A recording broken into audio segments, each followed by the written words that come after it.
Gandau. Alio. Tiesiog nebeatsirenki.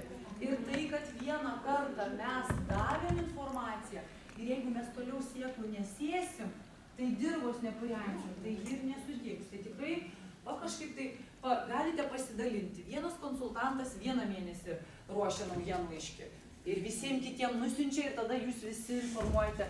Kitas konsultantas kitą mėnesį ruošia naujienlaiškį ir pasidalinsite tada tuo darbu. Tai yra, informacijos pasidalinimas yra labai rimtas. Taip.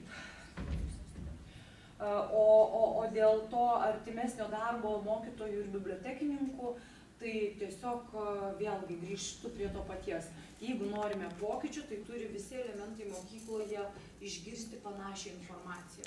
Ir mokytojai nenuvertina jūsų darbo. Kai jūs nemokate savęs pastatyti tą vertinančią poziciją, jie galvoja, kad čia nieko tokio. Tik tais tada. Vat kai ateis kada nors per pamoką jūsų bibliotekoje nėra, o jiems šovė mintis pasiimti knygas. Va tada žinos, ką tai reiškia, nes niekur neparašyta tikriausiai, kaip privalom susidėti. Visokių darbų gali būti. Todėl va tas susitarimo procesas yra labai svarbus.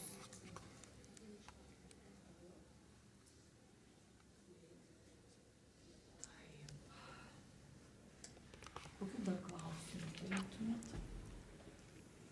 Kokia gyvenimo prasmė? Gyventi.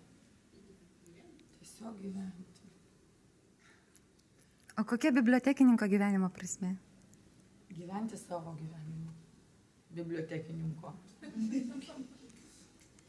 Ir nepamiršti, kad dar bibliotekininkas irgi yra žmogus, kuris turi teisę pasakyti ne, kai tai yra normalu, kuris turi teisę atsipūsti. Bibliotekininkas tai yra va ta šviesa ir ne joks netarnas mokytojams, paduok tą, atnešk aną, surink ten tą. Ir labai svarbu, man labai patiko, Kaune mokymuose mes bibliotekininkui įdavėm tokius instrumentus kaip kelininko, kelio ženklus. Mes supratome kokį dalyką.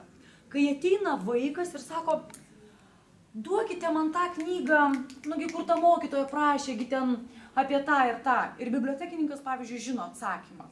Bėga, puola, viską čia meta ir suranda ten tą aną knygą.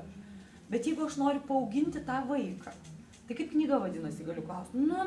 Kažkokie ten 3 draugai. Klausyk, o Jėzau, pasimečiau ten savo darbuose, tai kas tos 3 draugus parašė? Vaikai, gal žinot,